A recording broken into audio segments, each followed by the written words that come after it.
Yeah, come and take a look at the snow. Bright white as far as your eyesight goes. Come and take a look at the fields of snow. I'll just get my coat, then we're good to go. Come and take a look at the lake. Let's have a quick skate before it gets late. Come and take a look at the frozen lake. Put your clothes on, mate, don't make that mistake. Happy Christmas. Greetings, holiday shoppers. There are now 860 shopping days left. That can't be right. Hang on. Someone forgot to carry the zero. It's 86 shopping days left until Christmas. And I think you know what that means. That means it's time for another episode of Christmas Creeps, your one-stop shop for holiday movies and TV shows all year round. Hi, my name is Joseph Wade. I will be your host for this evening. Here with me tonight are my co-hosts, Johnny Five, the human robot. 860 days, lousy smarch weather. I know, right? We got plenty of time to prepare. So, you know, if you those people who like to wait until the last day before Christmas, you've got some time. You've really got some time to kill. So, anyway, also with us tonight is Mr. Bradford is here as well. Brad, what's shaking? And on the third day, Vince Vaughn rested because it was bad. Brad, it sounded like you opened like 3 cans at once. You're not wrong. You're not wrong, my friends. That's what this movie deserves. Bradford is shotgunning 3 for all of us out there tonight, but I need to hop in here. So, 1 for the Father, 1 for the Son, and 1 for the Holy Spirit. I'll be right back. My cat is eating something that's not food. I will be right back. Oh, okay. Pray for J5's cat. Yeah, you have to leave 1 in the 6-pack for Jesus. That's how this works. That's what they told me at church camp.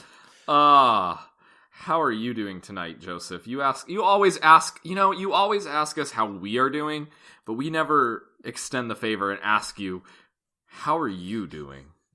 I am a large bundle of nerves constantly on the precipice of collapse. But that tonight is I'm doing fine. Well, that's good. Real quick, what are you drinking? I'm actually can't check. I've broken kayfabe. I'm actually drinking seltzer water because I just had the world's biggest Korean barbecue meal, so I feel like the food coma is going to be enough to carry me through this one. I think no one on earth would blame you for that. That sounds amazing. How about yourself? Well, since it's now officially October, I am drinking a Shiner Oktoberfest and loving it. Lovely. That sounds great. Went to my first Oktoberfest of the year last night. It was a lot of fun.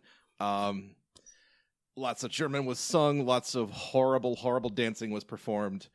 'Tis the season to be merry, folks. Sounds like a normal Tuesday night at my place. Whoa. Yeah, you guys taking new tenants? I want to live there. Yeah. Wow. It's fucking like Catskills humor over here. Anyway, so tonight on the show, we are rounding out Vaughn-a-thon with Vince Vaughn's 2007 magnum opus, Fred Claus. Unholy creation. Fred Claus.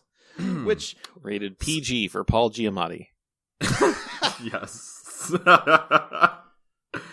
So, going into this, I didn't actually know this was a children's movie. I didn't know this was a family film. Is it?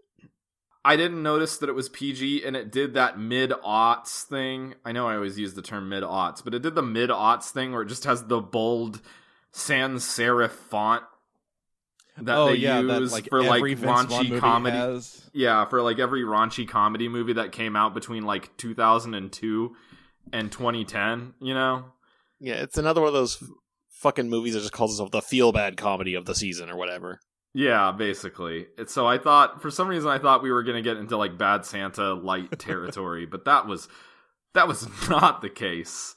My first tip-off was when the chase scenes started happening with all of the Santas, and we are treated to cartoon sound effects. And I thought, wow, this is a really weird editorial choice for this scene. And yet, throughout the entire rest of the movie, we are treated to cartoon sound effects.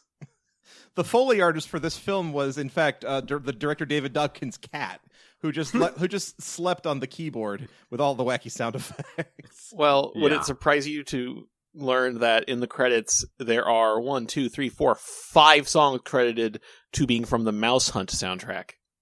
Really? Whoa! What? And for that credited matter, in credits, Home Sweet Dump, Caesar's Big Drag, Flaming Dew, and main title from Mouse Hunt, written by Alan Silvestri, courtesy of DreamWorks SKG. And also, for that matter, kids miss the old life, and even the dog is homesick from Cheaper by the Dozen. I think the question that's on all of our lips now is, was somebody who was involved in Mouse Hunt involved in this film? Or is somebody just the biggest fan of Mouse Hunt ever? I think someone's just cutting corners and just search for wacky music on 2008 Google. Little Brad didn't want to go see many films, didn't ask his family to go see many films during his childhood.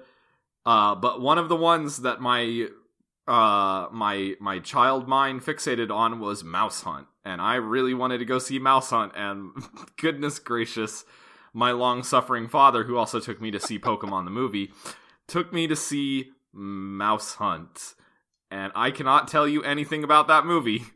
So, good job. Guys, guess what? I also have a Mouse Hunt memory. Would you like to hear it? Let's hear this is hashtag Mouse Hunt Memories. This is our new bit. When my family moved to this town 20 odd years ago, this was the film that my mom took us to in this town to let us know that this town also has cool fun things to do, like going to the movies. See also Mouse Hunt. This is a town where they only have bad movies. The town where only bad movies play. Yeah. Like Fred Claus, because guess what, guys? I do have memories of seeing this. Actually, no, I take it back. I didn't see this in the theater, but I have memories of it being in the theater because I have promotional material from it when it was in theaters. Was this during your time when you were working at a theater? Yes. Does that be why you have promotional material from this film?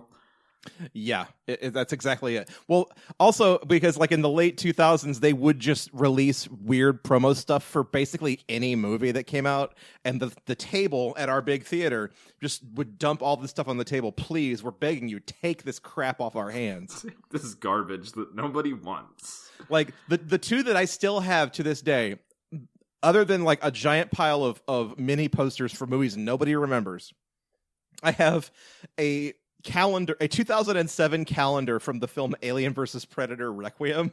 Oh, God. Mm-hmm. Which, depending on it's a 2007 calendar, so effectively entirely useless. Well, until the next calendar year that corresponds, and you can just mark out the calendar date and sub in your own, current time. Right. But the second thing that I definitely grabbed and threw in a drawer and had no reason to ever look at for 12 fucking years was the Fred Claus Activity Book of Fun. You knew. Somewhere deep back in the recesses of your mind, you knew that this day would come. This would be either a collector's item and I would get money for this, or I would make fun of it on a podcast about Christmas movies. Well, dear listeners, my ship has finally come in. Can you break down the contents? I know you were kind enough to share photos of this with us in the chat, but... Oh, yeah, and I'll put these online later, but I just want to talk about this for a little bit. It's basically a bunch of folded 8 by 11.5, or 8.5 by 11, rather, pieces of paper folded and stapled together. So it's kind of small. Not even glossy. Not even glossy, god damn it. So on the cover, we've got this horrible picture of Vince Vaughn riding a big wheel while... Paul Giamatti as Santa Claus looks on disapprovingly in the background, which this is everything I hate about comedy. It's just Vince Vaughn acting like a giant toddler and someone looking on disapprovingly. It just makes me sick to my core. But it says it's Santa's activity book, and it crosses out Santa's and replaces it with the words Fred's. So originally this was Santa's. All right, so inside, the first page is a pretty generic, connect the dots kind of game. You got a Santa Claus and you've got a snowman. You have to connect the snowflakes to make the picture. That's nice. That's cute. But on the second page is a word search, but not just any word search, because this word search only has 2 words repeated ad nauseum. The words naughty and nice. And the game is, how many times can you find the words naughty or nice? Oh my goodness. Such a lazy, What kind of game is that? Here's a word search. There are 2 words in it. Find them. I don't even know if I was locked in a jail cell with this word search and a piece of, and a pencil. I don't know if I'd bother, honestly. I think I'd just be good sitting over in the corner. That sounds like the opposite of fun. All right, I'm going to go ahead and complain about this word search because the way things like this work is usually you have a time limit that you give yourself and you're trying to find as many words as you can in that time limit. And usually also to make it harder, the only letters in the puzzle are the letters that are in the words you're looking for. So the trick is that you're looking for the combination of the letters, not just like trying to single out a couple letters like you do in a normal word search. Because this one, just look for UGH and you're fine because you found naughty. Because why are there J's and Y's? Or why are there J's and F's and shit in this puzzle and X's? So just look for Look for ugh and ice. Which is appropriate.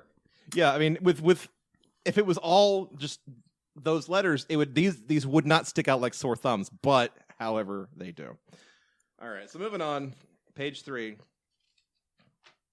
We have a Fred and Santa crossword puzzle, and all of the clues are lines from the movie.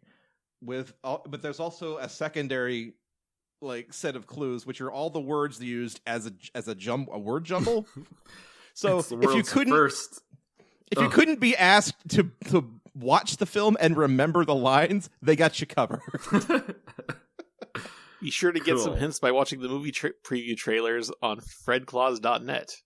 That I know where I'm going now. I wonder if that still exists. fredclaus.net. Here we go. Yeah, it redirects to warnerbrothers.com/movies/Fred-Claus. So there it is. And unfortunately, it's just there's the trailer. Here's where you can rent it. I guess fredclaus.com was taken. I can't. Am I going to regret this? I might regret this. Okay, why does fredclaus.com go nowhere, but fredclaus.net goes to the Warner Brothers site? Site not installed. What does that mean? It's not installed. That's what I get. I know, but what does that mean? I see it too. Is not yet installed. If it has just been created, like the late 90s, where you'll get a paper that tells you go to a website, but the website is always like, go to my website at users.something.com/tilde users/geocities/my name. Oh my god. Well, now I have to see if fredclaus.com is available, because if it is, those of you checking us out at our new URL, fredclaus.com. Well, fredclaus.com is unfortunately taken. However, the fredclaus.com is not. See also fredclausweb.com, fredclausnow.com, fredclausshop.com, fredclausworld.com, and my favorite, fredclaus.love. fredclaus.baby. Please join me at my new dating site for hot young singles who enjoy the film Fred Claus. Oh man, who do you stand in this film? Personally, I'm a Giamatti. No, everybody can only choose a number of profiles. They're either a Fred, a Giamatti, a Spacey. You're either Willie or you're Ludacris or you're Kevin Spacey. Okay. Yes. Okay, let's finish up this booklet real quick. There's not a whole lot to tell. It's fairly obvious stuff. The 4th page is Spot the Scrooge. It's like, which one of these 12 elves looks different? It's an easy game. And then there's a maze where Fred Claus has to find his way to the North Pole. That's a plot point in the movie. It sure kind of is. There's a snowball fight, which is basically a game of dots. If you've ever played dots. Yes. If you're dots like me boxes. I'm gonna just ignore that. What? I was gonna say something dumb. Okay. Yeah, the dots, and then on the other side there's like a box matchup. Okay, that's fine too. And then finally on the last page, how to fold ninja elf stars. How to use the rest of the pages of this book if you're a 5 to 10-year-old child. But also, pretty much. Also, the directions indicate that there is a special Fred Claus paper you can download at fredclaus.net, which does not appear to be the case. Oh. Somewhere deep in the recesses of the internet. Archive.org. Ugh. All right. I'm going to do some deep digging. I'm going to try to find the Fred Claus Ninja Star paper JPEG. All right. So while Brad is on paper JPEG duty, J5, do you want to help me cram out this... J5, do you want to help me bang out this plot? Phrasing, yeah, for real. I would try to just look for the paper as well. Nope, I took paper duty. Get bent. I also did the summary last time, and I will be the one ponying up the remainder for charity this time around. Okay. I nominate Joseph. Oh God. Okay. So I get 1 minute to describe the plot of this film, and whatever is left of that minute will be donated in dollars to a certain charity. On our last episode, on our Four Christmases episode, we did donate, I think it was $47 to our local triad SPCA. So that's a very worthy cause. I almost said congratulations to them, but they didn't do anything for it. What have they ever done for us? I mean, they do a great service, public service, but that's beside the point. Yes. Okay, so I think it's only fair that Brad choose. I will choose the cause, which will be announced on social a little bit later. Sounds good. All right. Let me set a timer here, and let me know when you're ready, and I'll count you off. Okay, I'm ready. All right. I am ready, sir. Ready, set, go. Fred Claus is the older brother of Santa Claus, and the two had a falling out when they were kids because Santa Claus is super good, and Fred Claus just kind of resents him for that. So many years later, Fred Claus is a repo man and has to go up to the North Pole to make money so that he can bail himself out of jail and also work up a local business that he's trying to get off the ground. Meanwhile, Kevin Spacey shows up as a claims adjuster or an efficiency expert who wants to shut down the North Pole. But together with Santa's head off Willie, Fred manages to save the North Pole from complete annihilation, and all the children of the world get toys. The end. So you did it. We have 26 seconds remaining in the minute. So 26 seconds will go to a local charity. Maybe it'll be edited into the episode, but if not, check out our social media presence to know where that money is going. Thank you for playing, Joseph. Twitter.com/ChristmasCreeps. Yes, I felt like this plot is a lot more convoluted than Four Christmases.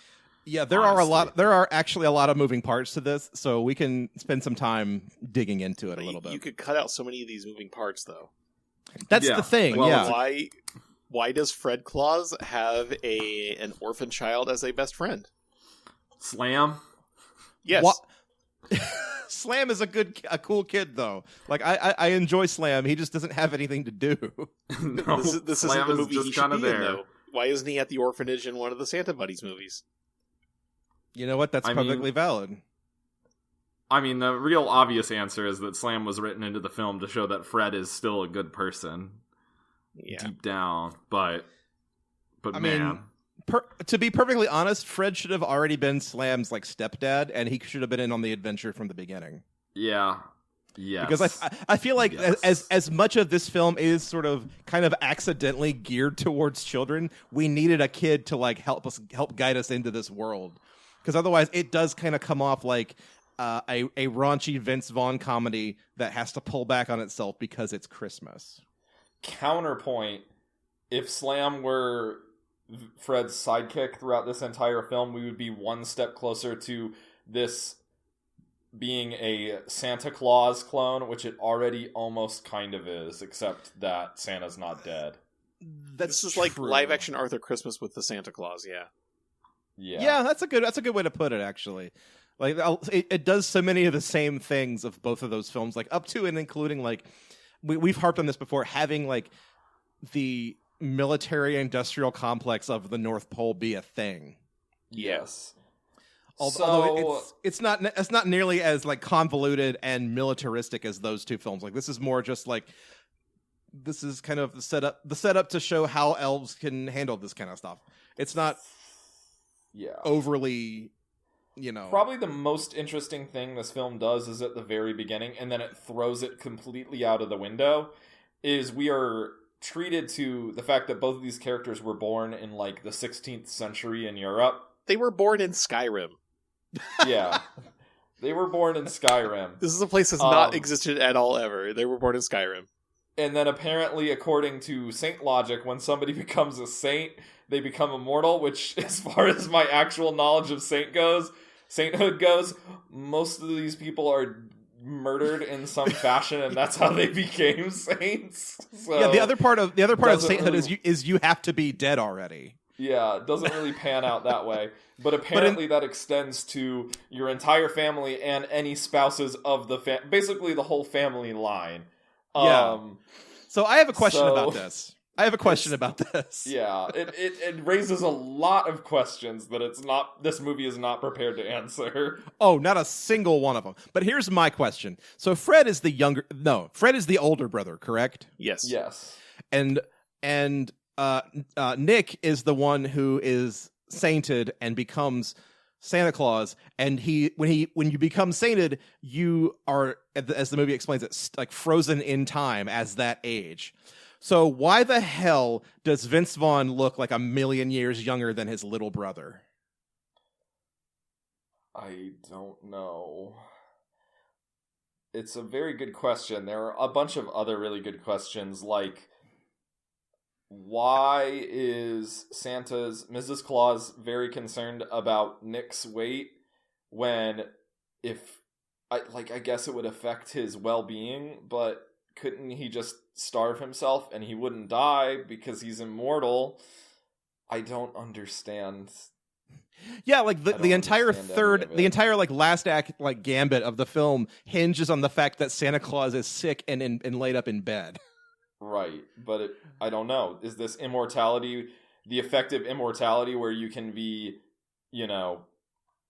turned into basically your health can be a pile of garbage, but you just won't die, which sounds like a unique kind of torture, I guess. I mean, basically, but that would have happened a long time ago if he's 400 plus years old, Yeah. I mean, basically, he's a Highlander, and the reason he lives at the North Pole is so that nobody can find him and cut his head off, right? Like they all want the power. Vince Vaughn wants the power. He wants, the unimaginable prize, but he just can't bring himself to kill his little brother. The other very good question is how Vince Vaughn can be a gigantic. Sorry? This makes the little orphan Sean Connery then? Yes. I mean, yeah, if they make a Fred Claus 2, he's just going to, like, walk out of a wall somewhere all of a sudden. Like, oh, yeah, I'm just in this film now. Hi, everybody. Oh. Brad, I'm sorry. What were you saying? So, the other question I have is, if Vince Vaughn has been alive for over 400 years, how is he still a gigantic man-child and not gained any dollop of wisdom whatsoever in the time that he's moved to Chicago, apparently? Because when you have no consequences for any of your actions, you don't really learn anything? Oh, I guess that's a good point. Which is why when we meet... Point. I mean, look at Wyatt Koch. I mean, that's what happens. Which is why when we meet him in the film, he's a repo man. Like, he's gone so far out of his way to, like, hate his brother that his job is to take stuff back from people. He is the anti-Santy. Oh, yes.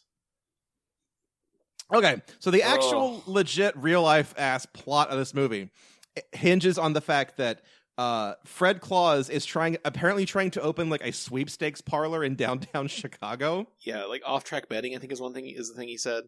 Yeah. But like what I'm imagining is like a sweepstakes place, and he points out how great the location is because it's across the street from like the Chicago equivalent to Wall Street. I don't know. Yeah, and he has to come up with like 50 grand. I don't know is the real sort of raison d'etre here. I don't know, but he has to come up with the cash. So he starts trying to grift people out of their Salvation Army donations, And when that lands him in jail, he has to use his one phone call to call his brother to bail him out of jail.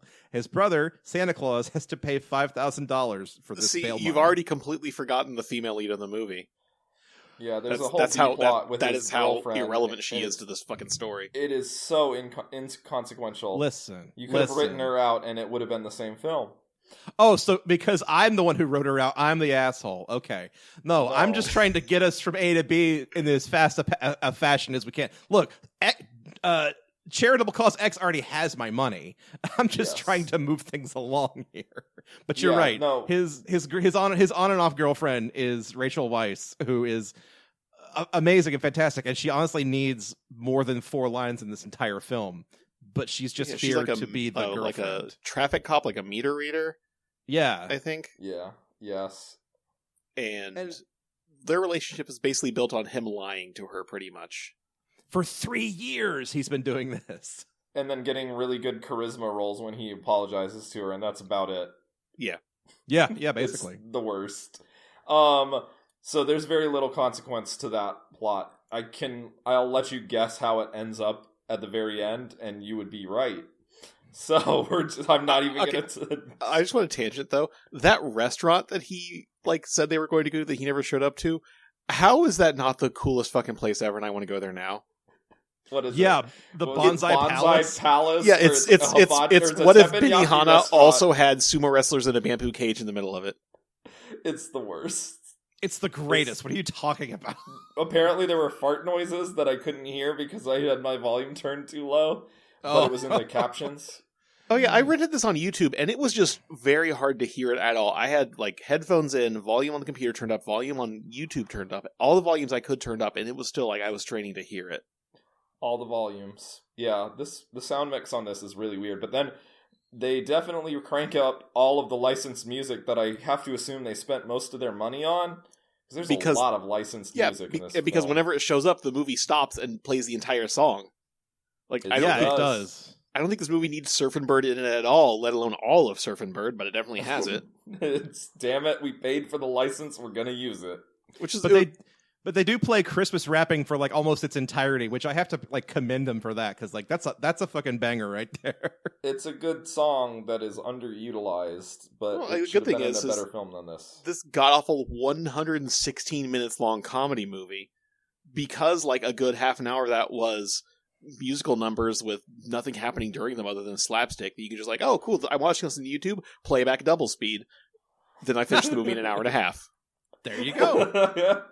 Hey, speaking of production budget spent on music, this movie cost $100 million. Good God. There's no way they made that back. I'm done. The G7 nations of the world paid 5 times less than this to try and save the rainforest. Did y'all remember that from a month ago when the most rich and powerful countries in the world pledged $20 million together to save the rainforests? And Fred Claus, meanwhile, is over here costing $100 million. Joe. Yes, sir. I didn't need to hear this. I knew down in my heart of hearts such things as this were true. But there's some things that I just don't need to hear said out loud, and this is one of them. So far, now that I think about it, the only good character we've watched in any movie has been Rudy from Reindeer Games, who, when given a giant fucking sack of money, is just no one needs this much money. Everyone have a little bit. Yeah, you're right. Because at the end of the day, all a person needs to do is just take a Santa sack full of money and just dump it into people's mailboxes. I don't care that it's a federal crime, but on Christmas, on Christmas, it's the right thing to do. Someone said something on Twitter about it recently, and it's pretty much accurate. There's basically nowhere on Earth you could live where you wouldn't be able to basically live a good life on $300,000 a year. You don't need more than that. And if you have more than a couple of million, you have to try to lose money, as long as you're investing at least part of it in a fucking savings account, if nothing else. Right. You don't, even if you're stupidly rich still, you don't even need that much money to just have your money perpetuate itself. What I'm saying is there is no moral reason not to be guillotining Jeff Bezos as we speak. I'm not inciting violence saying people should go out and do that. I'm just saying there's really no reason why we aren't. The man who decided has enough money to let everybody live pretty comfortably and not end world hunger and starvation and all of that, but he decided to use rocket ships because he can't possibly see any other use for his money. We're gonna terraform Mars. We're going to terraform Mars at the expense of Mars forming Earth. I would like someone to run over Elon Musk with one of those terraforming bulldozers. Just brick him up in the big tube that he's building under San Francisco. Like Cask of Amontillado, that fucker. Hey, Elon Musk, we've got a new brand of flamethrower down here. You've got to try it. You have to try it. It has pictures of both Rick and Morty on it. Anyway, let's talk about Fred Claus some more. It's not the movie. It's I want to live in a world where this movie doesn't exist, but I know that I live in the world where this movie definitely does exist. I mean, here's a good question. Why does this movie exist? I see that Vince Vaughn is like co-producer on it, so obviously that's part of the reasons. I read, I think on Wikipedia, that it's alleged to be adapted from a poem called "The Story of Santa and His Brother Fred." Mm-hmm.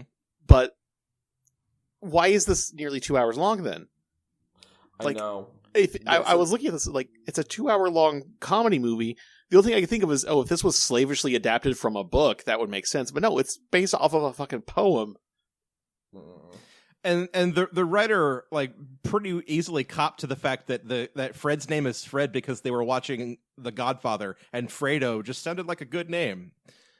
Oh, so Fred Claus is named after the N-word for Italians. I got it. Yep. Rooney. I love that story so much. Someone's little idiot fail son is trying to tell people, hey, calling me the name of the little idiot fail son of The Godfather is racism. Yeah. There's everything about this movie just reminds us how terrible our own hellish existence is. It's, they'd say true art is a mirror. This isn't true art, but it is certainly a mirror, isn't it? It certainly is. Can we talk about the really bad crowd animations and the terrible walk cycles for the elves? It's like, okay. Have you seen those? We need to talk about the elves in general right now because these motherfuckers are the creepiest thing I've ever seen in this or any film. All right, it's very bad. Go ahead and tell us about the elves, Joe. To go back onto the tracks real quick, let's get us to the North Pole. Yeah, he's fucking around with his girlfriend and not really committing to any relationship with her. He gets arrested for trying to grift a bunch of Salvation Army Santas and getting into a fight in a toy store. He uses one call to call her, but then this Christmas he gets a second call. He calls his brother Fred, who offers to bail him out and give him the money to buy his off-track betting place, only if he agrees to come to the North Pole and work this Christmas. Right. And pretty much only because Mrs. Claus twisted his arm, otherwise he would have given it up. Yeah, he would have just straight up just given his brother the money because deep down, guess what? Saint Nick is actually a good person. But you know who are not good people? The people who came up with and animated these elves. So the head elf in this movie, Santa's head elf, is named Willie, and he's played by John Michael Higgins' head on a child's body. It's this. I can't with any of this. This movie invented deep fakes. I'm calling it. Is it a child's body, or is it like, so they've taken footage of children's and they've jib-jabbed people's heads onto the top of them, like I would have rather they just used Mickey from Seinfeld again. And they kind of oh man, Eli should have shown up in this. He really should have. Tie this into the Buddies verse. They're all the same fucking movies anyway, so who cares? Right. But I mean, so it's a combination of little people and adults wearing goofy costumes in, sort of forced perspective settings. Yeah, sets. Ludacris was one of them. Yeah. Yes. But then also there's just like small people, I'm assuming either children or other little people, with the actual famous people's heads superimposed on them, and it always looks creepy. And then there's one full-size fucking one. adult working there, too, Santa's little helper, Charlene. Is there any sort of acknowledgement or explanation of why she's just normal human height, but she's at the North Pole? Because they tried to make her... I mean, it's very male-gazy. They tried to make her look sexy, and it would just be... They tried in the tests, and it didn't work. Because one of the producers has a Goliath fetish, or whatever you call it. Oh man! Like, but with a low cut top, I don't think that would work very well with like the weird Frankenstein stuff that they're pulling off. The only thing I think of is because this movie is some like true story of the Three Little Pigs ass shit about Santa's brother, that she's actually like Buddy the Elf's sister that nobody talks about. I mean, the only reasonable like real world explanation is that it's Elizabeth Banks, and you don't monkey with Banks. You don't monkey with perfection is basically what I'm getting at. She just looks too good. Anyway, let's move on. So the actual plot, like, there's already a plot to this movie. Like, Fred Claus goes up to the North Pole and starts raising hell with his brother. Then another plot shows up. Kevin Spacey shows up in this movie to be a sexual predator. Yes, the plot number 2 shows up to do basically nothing. His job is to basically inspect Who the fuck is he working for? I was just about to say. The board is what it's called. That's it. That's all we get. But yeah, he just works for the board, and they're going to shut down the North Pole if Santa Claus is issued 3 strikes while Kevin Spacey is there, which seems very arbitrary. Like, they could be doing great, but if the 3 little things fuck up, that's it, you're done. But there are ulterior motives here, though. This really is... There are Judge Reinhold and the Santa Claus motives. There are some very... Yeah, exactly. This movie cribs so hard from the Santa Claus. Okay. All right. But no, for real. Who is he working for? The board. Quote unquote. Who would have like some sort of like supervisory thing over controlling Christmas? He works for Jesus. Well, when Brad said the board, when Brad said the board a minute ago, I thought my Skype fucked up, and I thought he said the Lord. And I was just gonna say, yeah, that's the Lord is the head of the board. The Lord of the Lord board. of the board. Okay, now you're both just saying the Borg. The Lorg of the Borg, yeah. Santa will assimilate, or else, to the non-denominational holiday celebration. Or so help us. I guess we are slightly blessed that this whole rigmarole doesn't get into the Christmas spirit as a magical power that powers everything, because that's overplayed.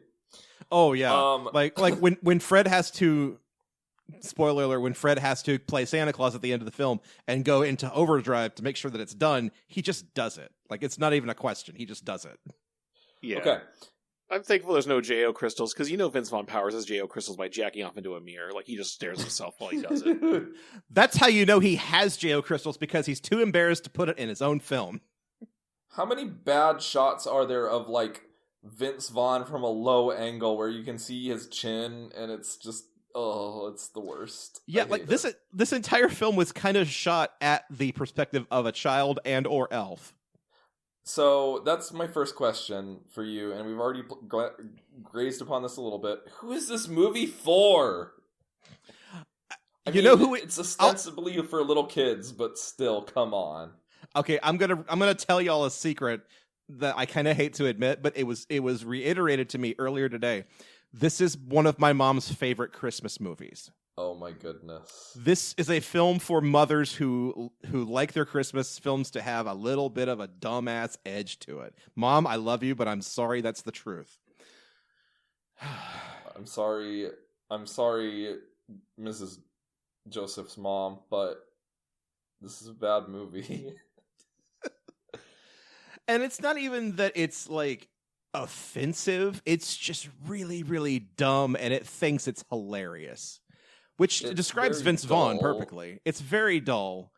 And Okay, let's just get back into the plot because we'll wander into some dumb shit here in a minute. All right. So All right. the three strikes. The first strike is immediately when Vince Vaughn gets into a fight with Ludacris, the DJ elf, and puts Yes, you on. heard that correctly. Does he put on just some generic music, or does he actually put on a song? I forget. He puts on Rubberneckin' by Elvis. Okay. And then all of the elves immediately stop working in order to dance because well, it's like a funk remix of it, but still. Because they're not allowed to have fun ever, I guess. Yeah. Yeah, but what prompts this is that like he keeps playing the same song, the same like Christmas song over and over and over again. Like different elves keep requesting this one song and dedicating it to other elves ad nauseum. And so the efficiency expert comes in and is like, "Oh, Santa doesn't have control over his elves. Strike one." Then we get into Fred's job. The job he's given is he gets to sit in a little room and he's evaluating all of the profiles to give them a naughty or a nice stamp. And then Kevin Spacey, what's his name again in the actual film? Clyde Northcutt. Clyde Northcutt comes in and overnight and shreds the copy, like shreds all these files. And then the second strike is that there are no backup copies, which is a crock of BS. And this is the plot hole that bothers me. We're going to get into Brad's technical complaining corner right now. Brad's technical corner. Brad's technical complaining corner. That's the theme. In the film, there is a giant surveillance snow globe where you can call up anybody's name. But that is not germane. The biggest point is on the back, there is a murder board of the 10 naughtiest kids. That would mean that there's somewhere at the North Pole, there is a database keeping track of naughty or nice points, all of the Good Place. Started its new final season. Bless. I actually watched that after I watched this movie as a bit of a palate cleanser. Point being, if there is a database of kids' naughty or niceness, why is this file system needed? And why is it the only source if there's also the digital live readout? I don't get it. Yeah, because some of the stuff that he's shredding is like the kids' letters to Santa. Like, Santa, I want this for Christmas. And then you see, okay, we haven't even gotten into this, the giant magical snow globe that they have, that they can use basically as a cloud computing system to call up any child on the face of the earth and potentially find out what they want for Christmas.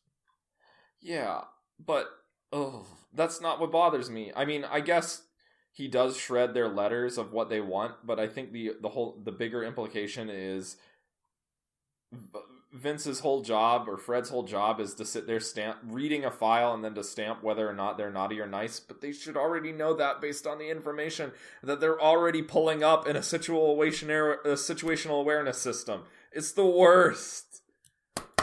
No, yeah, absolutely. Like, and I got the impression right away that Fred's job was strictly like a busy work kind of a job. Yeah, for sure. Like, but then they make it into a major plot point that those are the only records. Exactly. Yeah, and then when Fred like basically goes rogue and just stamps everything nice because fuck it, why calling kids naughty is the most dickish thing you possibly can do.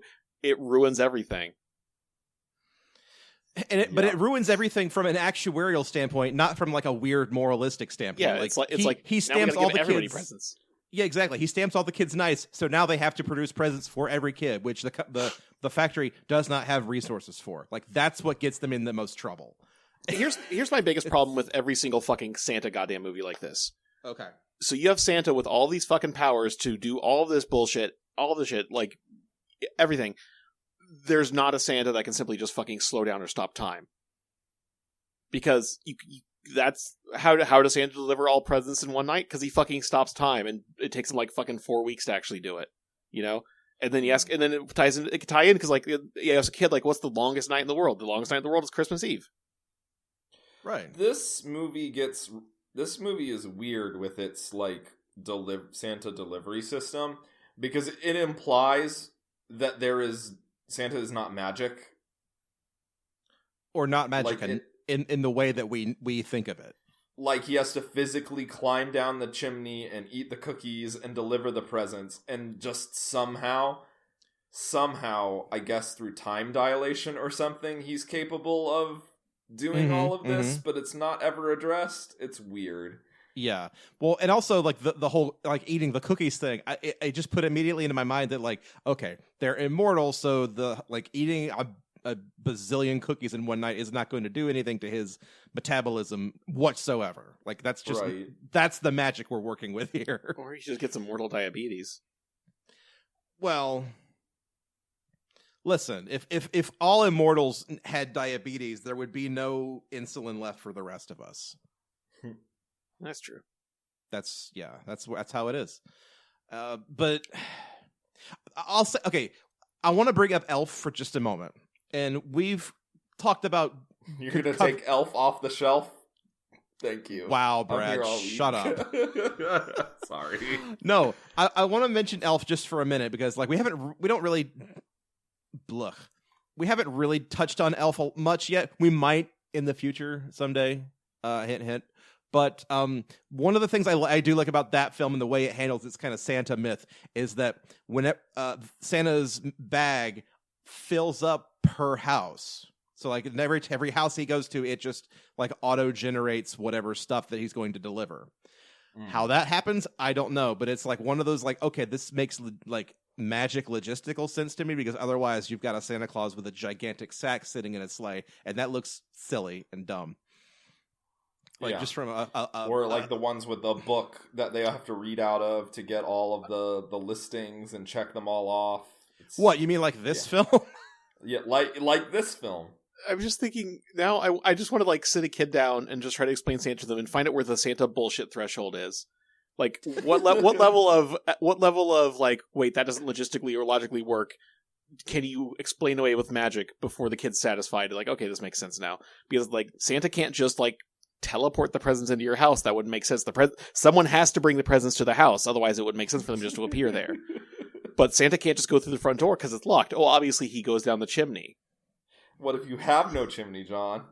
Well, then obviously you don't get presents.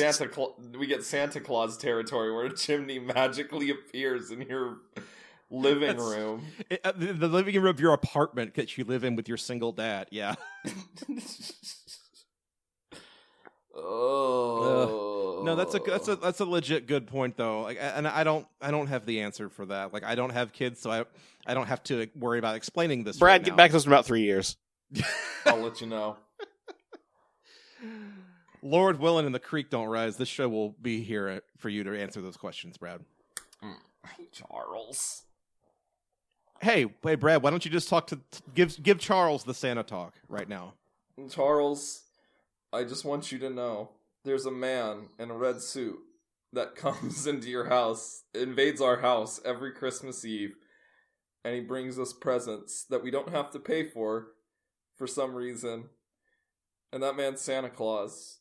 So long as you be good and don't poop on the rug too much, he's gonna bring you presents, okay? All right. Bye, Charles. So just to jump back real quick, I noticed on the IMDb soundtrack listing that the song that they're dancing to in the factory scene is literally called Fred's Factory Dance. What? So it must be an original song. Oh dear. Good Lord, this movie. So okay, let's talk about Kevin Spacey now, because that's like one of the elephants in the room, and I don't want to, but we have to. Particularly like his grind against Santa is that it's an odd sequence too. Like when Santa figures out what he's doing and why he's doing it, it gave me a very uneasy feeling. Basically, he's here at the North Pole to shut down Santa Claus because when he was a child, he asked for a Superman cape for Christmas and didn't get it. And then Santa goes through this entire speech where he's basically cluing out what it was he wanted and why he wanted it. And it's basically, he was a little kid and he was bullied because of his glasses, and he wanted to be like Superman because Superman doesn't wear glasses. And because he didn't get that, he became this weird corporate supervillain, which is cute and funny because Kevin Spacey played Lex Luthor in a Superman movie. I get it. Like, so they engineer this entire thing to basically be a reference to Superman, which is a Warner Brothers product.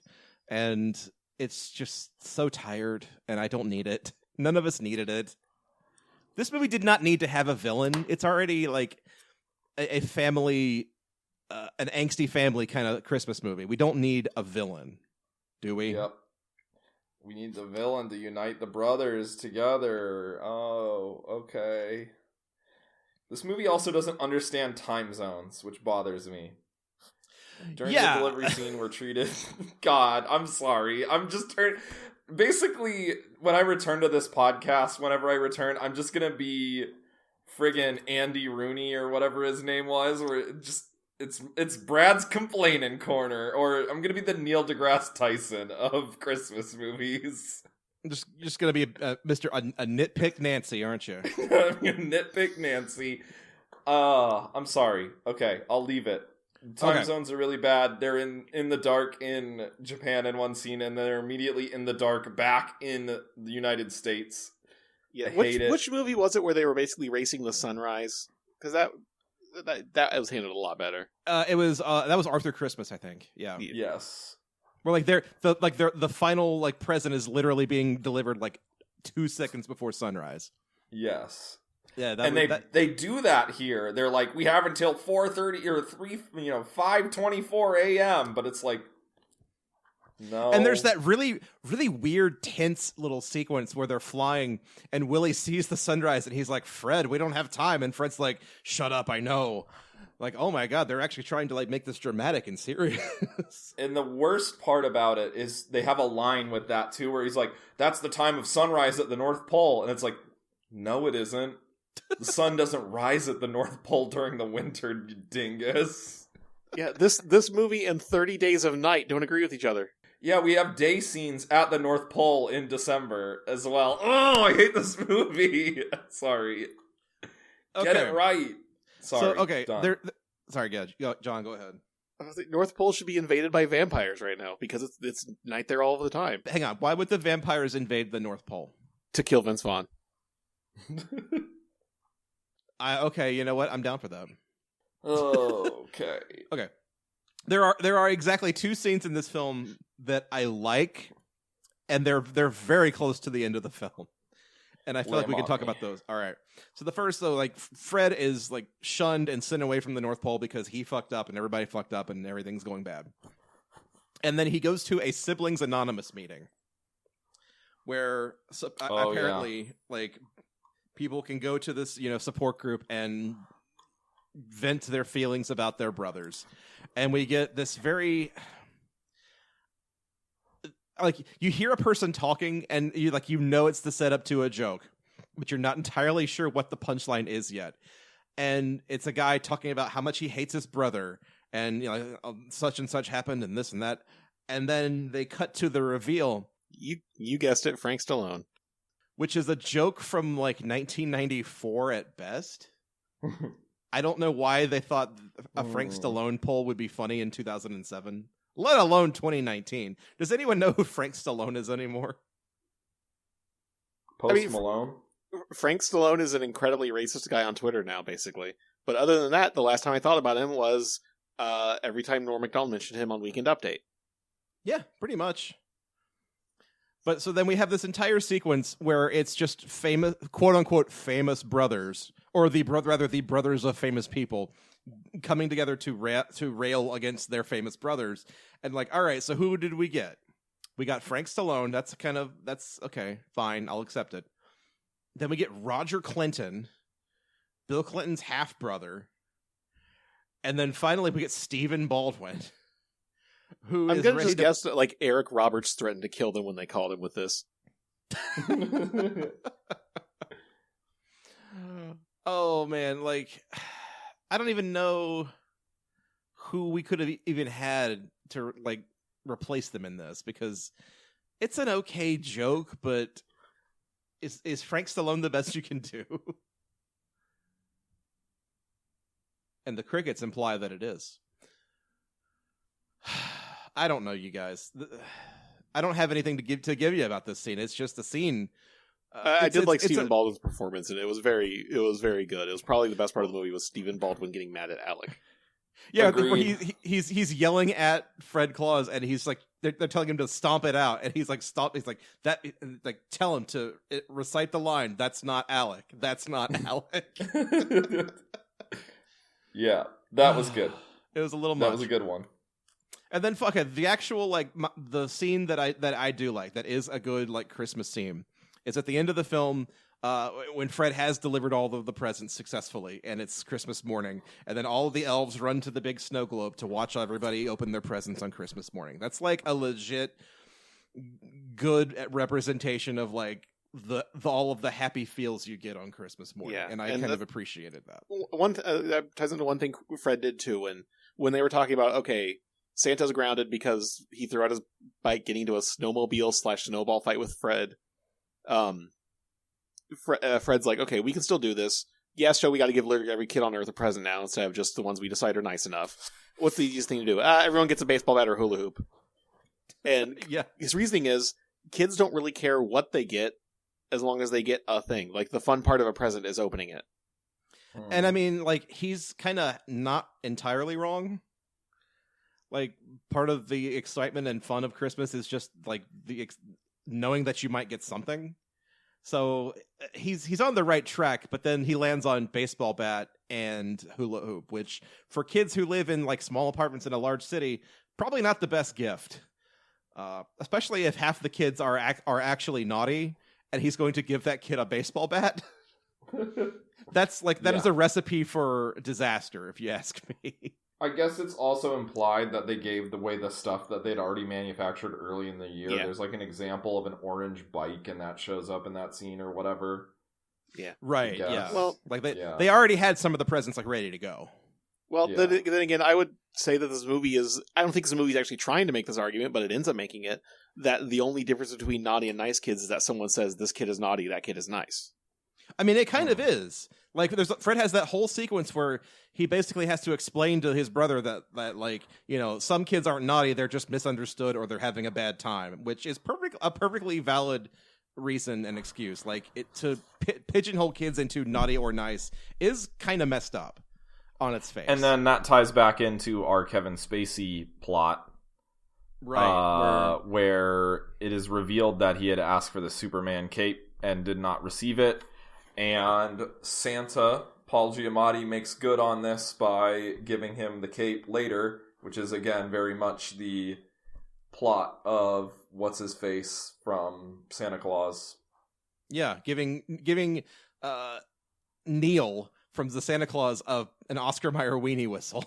Yeah, that. Ugh. And then brings him over into the fold, into their side.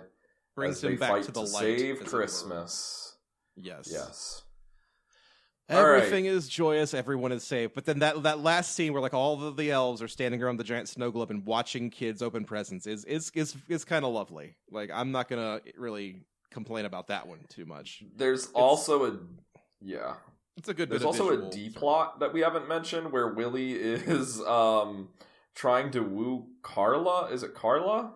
Charlene, the accountant. And he eventually does, because this is a children's movie, and of course he does. So that's cool. It's time for him to step up onto a chair and be a man. Yes. I'm sorry. I was very proud of that little gag I just put there. Anyway, let's move on. So Fred Claus is kind of a depressing experience, and I'm sorry that I put you guys through this nightmarish hell world. Is a movie. It's way longer than it should be because of two simple reasons. Because Vince Vaughn keeps Vince Vaughning, and because there are several times where it decides to have an entire song rather than continue the story. And also just because this was like the heyday of Judd Apatow comedies that are 2 hours long for no reason. So everybody thought they could pull that off. And guess what, guys? You don't need 2 hours to tell jokes. You really don't. No, this would have been a lot better at it. Let's establish the rules. How long is a comedy allowed to be? How long is a drama allowed to be?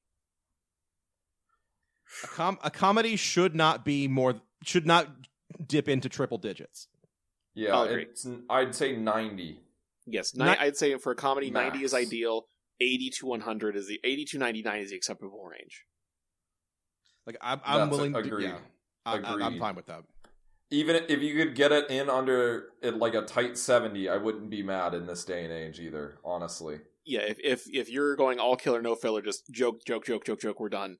I'd allow that. Yeah, but if you're only gonna be 70 minutes, like you better make use of that 70 minutes. Yeah. How about dramas? I mean, at a certain point, dramas just become television. So yeah, it's the limit is basically whatever Martin Scorsese says it is. Because he's getting ready to drop like a 4-hour movie on Netflix. Oh, neat. Yeah. I'm going to say if you're getting any longer than 2 hours and 15 minutes, you're probably doing something wrong. I mean, in general, yes. Like, 2 hours you should be sufficient for most stories. I feel like you're going to reach diminishing returns on a lot of that after you reach that mark, definitely. 2-hour mark. Beyond that, you're already starting to lose me. You'd better have a damn good reason. Basically. I have put off watching a lot of movies based on the sheer fact that they run into like 200 plus minutes, and I cannot cotton to that in this day and age. And like, on the I flip hear side, Wonder Woman is a fantastic film. Still have not gotten around to it because apparently it's over 2 hours long. That goes for most of the Marvel films, and the reason I haven't watched any of those. But on the flip side, like I have watched more films recently that are like 90 minutes and less, purely because of the short running time and the smaller time investment. Yes, you know, I'm more willing to give those films a chance. Yes, like when I went to see what was it recently? Ready or Not, which is kind of it's sort of an action comedy kind of horror vibe sort of film, but like when I found out it was sort of 90 minutes and change, like, oh hell yeah, I'm ready for that. Yeah, give me all that you got. So refreshing in this day and age.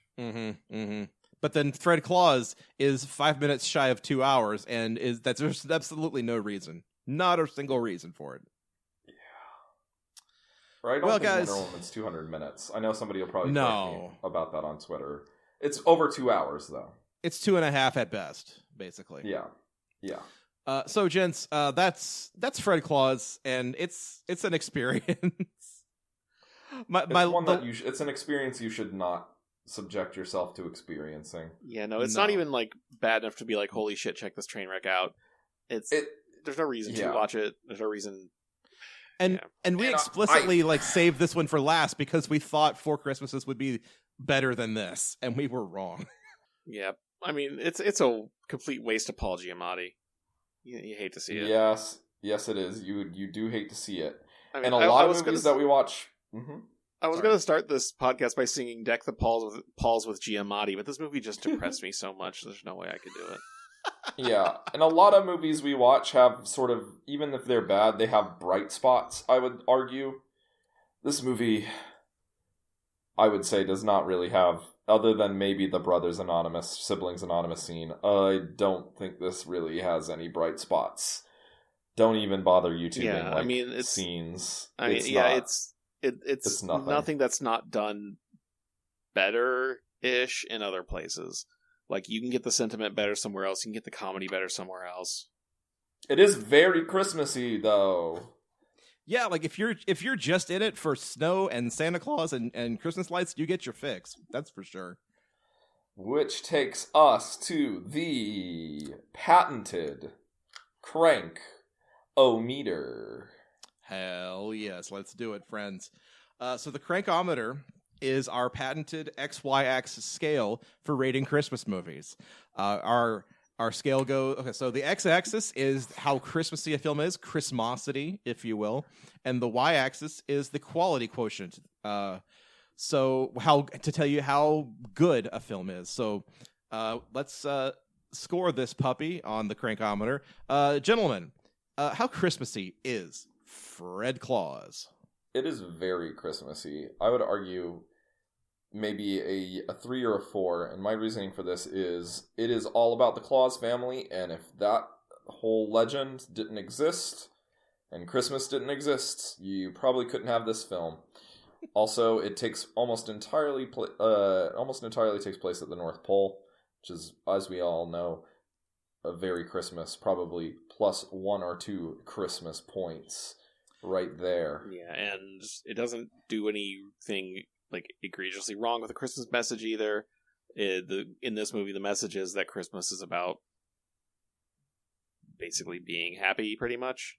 Yeah, there is not a strong message. There's not a strong moral or message in this film at all, other than you gotta love your family, I guess. Yeah, I mean, family. Well, I say this movie, it doesn't really get into what the right thing is, but it definitely knows what the wrong thing is, and I'll give it credit for that. That's true. Yeah, I guess that's moral enough, I suppose. And I guess it is a good moral to say, you know, to paint in such shades of black and white and give those who may need something, deny people who may need something just because they are the way they are is messed up, which is something a lot of people could learn from, I guess. Right. Like, people aren't like inherently, well, most regular normal people are not like inherently naughty or nice. There are always circumstances and always things we don't know. So yeah, Fred Claus understands showing that. Showing a little bit of kindness can bring out the good side of them. Mm-hmm. All right. So I think very Christmassy. It is very Christmassy, and I want to at least a 3 because it gets enough of it right without getting any of it wrong. Yeah. But I almost want to edge it up to a 4, my friends. I'll go with 4. You know what? Yeah, it's got all the trees. It's got all the music. There's got lots all of good trappings. music. So I'm gonna agree. Yeah, a 4 is a perfectly fine number. I mean, Ms. Joe's mom loves it, and it's probably because it's Christmassy as hell. Mm-hmm. You get what it does. What it says on the tin. It's Fred Claus. What it says on the tin. It's very Christmassy. Yes. So yeah, a 4 is good enough. It's fine. It's great. So now on the y-axis, how good is Fred Claus? And this is going to be a little trickier because it's not. It's real bad. Like, this film finds a way to waste Kathy Bates, and that's hard to do. We literally just now remembered Kathy Bates was in the movie. It also wastes Paul Giamatti. Like, ugh. Yeah, fucking Negan was in this movie too. Yeah, he was, wasn't he? Oh God, that's right. What's the guy's name? Jeffrey Dean Morgan. He's in the film just long enough to hit on Rachel Weisz, and then he's out. Yeah. I forgot about that. Yeah. But from the weird CG on the elves' faces to the weird, needless, like, double antagonist plot to the sheer presence of Vince Vaughn. I would say this film doesn't deserve any more than maybe a -2. And even then, I'm being generous. Oh, this is going in the negatives. What are you talking about? -3 at least, maybe a -4. No. I'm not going to give it the dignity of a -4 or -5. This movie did not inspire any strong feelings, good or bad, in me. It just was fucking there. I guess you're right. You're right. It really is like the quintessential like mid to late 2000s like expensive comedy that does and says absolutely nothing. So like, I know I'm probably contradicting myself previously because I know I go back and forth between like what's worse, being bad or being boring, and this was more boring than bad. I think being boring is worse than being bad. Honestly, it didn't piss me off. I'll say that. You know. Yeah, like a bad movie we can at least hopefully spin some gold out of.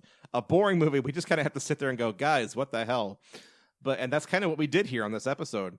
And I guess I'll cap this y-axis thing off by saying my last note that I took was a note about how much of a Bush era comedy this was when Kevin Spacey tells all the elves they're fired and tells them to take the next bus back to, quote, Elphistan or wherever the hell you're from. This is a kid's movie. It was wherever the heck you're from, Joe. Oh, are you sure? No cussing. Was this... Okay, let's compare this to the Santa Claus. I think the Santa Claus just had a bunch of children playing elves for the most part, correct? Yeah, they were just children. Yes. Is that better or worse than just having a bunch of weird, bad CGI, like, people shortened down. From what standpoint? Do you find it like creepier or worse or whatever? Like, if you have a Christmas movie, you're like, who are we gonna get to play the elves?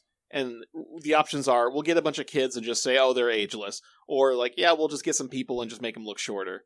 The child elves always creeped me out in a way, I think, but also the CGI elves are very bad. I think it's Sophie's choice, really. I think for the CGI elves, because at least then we avoid that airplane ass shit, which was funny when Airplane did it in like 1970, of just like, look, the kids are acting like adults. Isn't that funny? Yeah, like what I was gonna say was like I would prefer the child elves with the caveat that you don't make a joke about Tim Allen accidentally hitting on the child elves. Yeah, that was bad. And then they also had that weird... They had, like, infants that were supposedly elves, but apparently they're, like, infants that have lived for 10,000 years, which is a bit odd. What kind of a hell do you have to have made for yourself where you are a centuries-old toddler or baby? What did you do in your previous life that you now exist as a baby who for the last 300 years has shit his pants at the North Pole? Like, why are we talking about vampires again? Because now we're just talking about Kirsten Dunst in like Interview with a Vampire. I mean, why do Santa and vampires have so much in common? Because they live forever and only work at night. And they're also kind of weird elves. Oh, the CGI elves are really bad, though. Like, and they want nothing more than the blood of the innocent. Take any shot of DJ Ludacris elf in his DJ booth, and it's a bad time. Did you guys stay around for the credits and listen to Ludacrismas? No! I did not. Oh, no. All right, I'm going to have to go back and listen to that. Ludacrismas was a thing from 30 Rock. All right. Okay, my last and final... Yeah, -5. I'm just going to say it. Really? Whoa. I agree with John now. I'll give it, -5. Fuck it. -5. Let's do it. At least really hating something is fun. Yeah. Yeah, exactly. The last thing I'll say about this movie, and we'll end it here, is that Mad Max Fury Road stole a line from this movie, and I've never been angrier about anything in my life. What was it?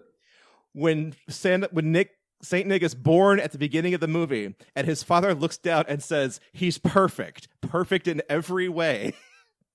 God, I didn't know the same. Like at least this time the baby was born. In Mad Max, it's just a dead baby, and then Rictus Erectus just says he was perfect in every way. And Warner Brothers, I don't know if it was George Miller or just somebody at Warner Brothers, but I have to believe somebody at Warner Brothers recycled that line for Mad Max 4, and that's fucking amazing. This movie recycles half of Mouse Hunt's soundtrack, so fair's fair. Yeah, it's just cinematic cannibalism all the way down. So there you have it, folks. Fred Claus is a tortuous experience, and I wouldn't wish it on my worst enemy. This score. What was it? A -4, -5 on our crankometer. Yeah. Fuck Vince Vaughn. No. I thought it was a 4 -5. Oh yeah, you're right. A 4 -5. Excuse me, on our crankometer, which is about as schizophrenic as it comes. Hot take: Santa Buddies is better than Fred Claus. You heard it here first, people. You heard it here first. I will on the record. Done and done. That's Vaughn-a-thon, everybody. We did it. By hook or by crook. We have to do it again because Vince Vaughn is not allowed to make movies anymore. He's been relegated to like conservative B-movie hell where he needs to stay. Good Lord. Okay, so that's Fred Claus, everybody. So yeah, next up on the show next month is October, and we're going to be getting into some spooky stuff because we're going home for the horror days. So gird your loins and get ready for that. But until next time, you can get at us on the internet a few different ways. We are on Twitter at Christmas Creeps. You can email us any questions or comments or recommendations for future episodes. We probably won't listen to them because we're very bad at that. One caveat: if that note is please stop, I mean, tell them to stop making Christmas movies and we'll stop. Yeah, that's really all there is to it. But you can email those to us at xmascreeps@gmail.com. And go to iTunes, go to YouTube, go to Stitcher, go to Google Play. Those are all places where our podcast is streaming. Like, comment, and subscribe. Smash those buttons and leave us a comment. Let folks know this is a show worth getting into as we grind up for the holidays. That's a bad analogy. Nobody grinds up anything but coffee. As we gear up, for the holidays. That's Christmas Creeps, everybody. So for Christmas Creeps, I'm Joseph Wade. I am Johnny Five, the human robot. And I'm Bradford. And that's the show. Happy Christmas. Happy Christmas.